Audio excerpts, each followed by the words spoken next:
Hello and welcome back to my page. You're very welcome here.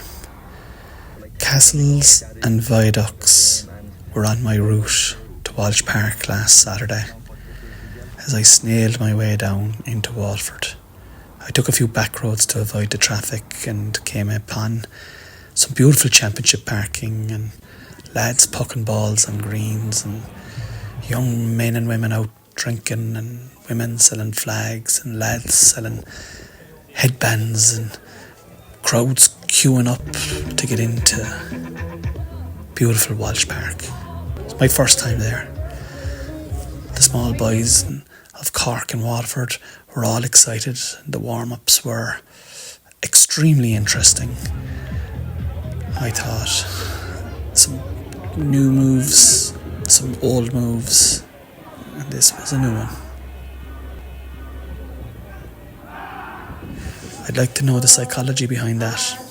Fascinates me, those kind of small little things that teams do together. This game, guys, was a must-win for Waterford, the Dacia. 8 long years they have failed to get out of the round robin. And it was in their own hands on Saturday, and they played like the hurling gods that they are in the first half. And their fans were boisterous and loud. And honestly, I think they kept the team motoring all the way to the end. Great fans.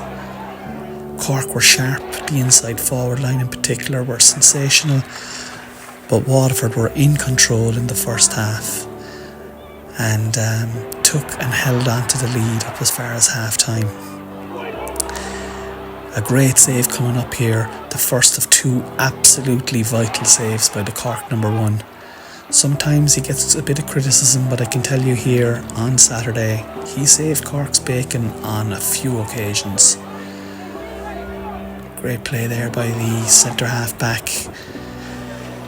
And we were in a game, we were in a battle, and Waterford were in no mood to step aside. They really weren't. Cork played a very patient and at times, in my opinion, dangerous game, especially around the half-back line.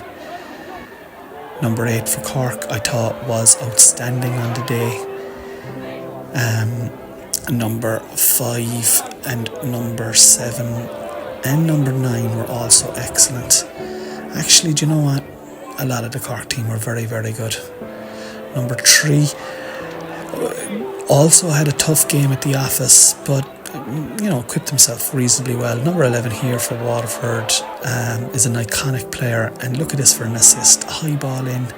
Number 13 plucks it out of the sky, and in an unorthodox way it slipped over the bar. 10 plucking it out of the sky and finding the inside forward, little jinks and jabs and hand passes and side steps, and look at that for a ball plucked out of the sky by the All-Star. The All-Star was in serious form on Saturday, plundering 7 tall scores, and each one of them worth the admission alone. 11 is the talisman for Waterford. Bennett is his name, and he is a sensational hurler. But look at the way Cork moved the ball here, find the space and clip another score from the All-Star. I would say, to be honest, I felt at times that the defending by Waterford was not at the level that Cork will encounter as we progress in the championship. There was a lot of room for Cork, and there was a lot of room for pretty play on both sides.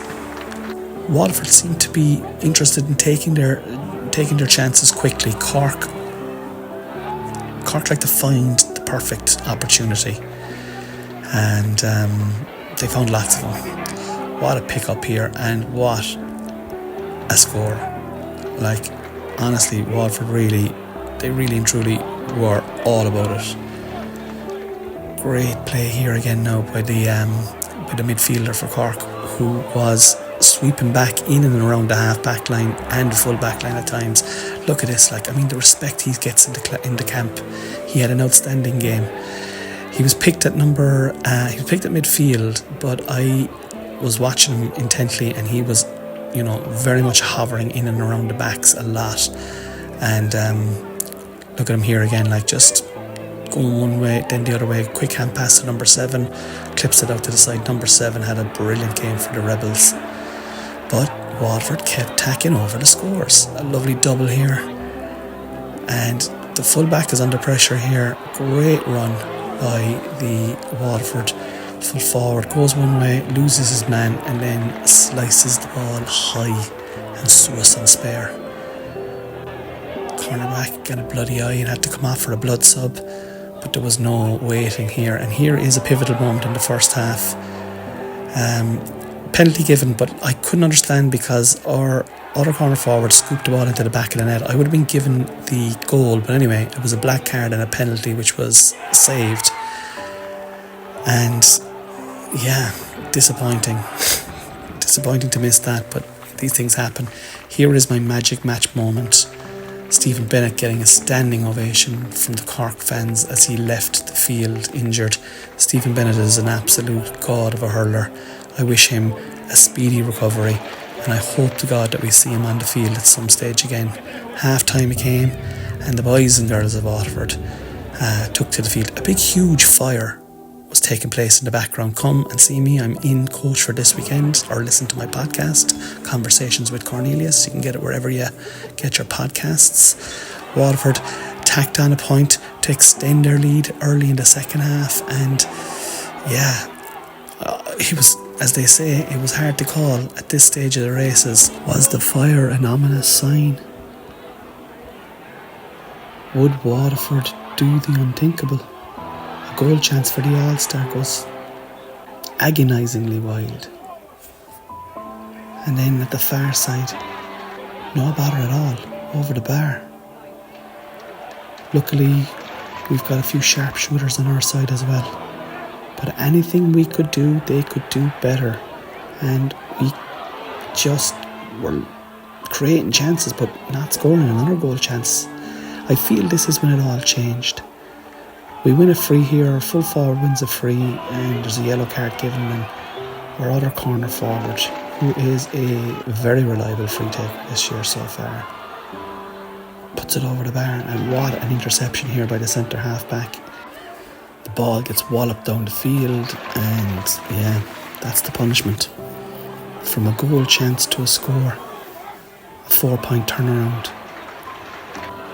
Waterford kept clipping in there though. They kept being tenacious. They weren't saying this is over. They were saying the opposite. They were saying this is just beginning. But Cork got to grips with it. The smoke lingering in the background. If the wind just changed a degree or two, this game could be called off. Great assist there by the All-Star into the centre forward, who duly puts it over. And look at this for a run from the midfielder. Number 9 palms it over. Beautiful score. Cork now starting to put the foot down on the throttle. And this is where it all changes. The whole game changes here. Another black card, another penalty, and Waterford cannot afford to be down a man as number 7 now takes it and dispatches it with aplomb. The Cork fans feel it is about to change. They're going for goals now, and a little bit of a panic, but this is the second save of the game by our goalkeeper. That's 6 points that he has directly stopped in this game, and it's the fine margins, as you all know. Waterford tangled up in blue, trying to get out of here, but Cork stand tall. Captain takes the last free, as our free taker had to go off with cramp, and that's it. We win 3 for 3.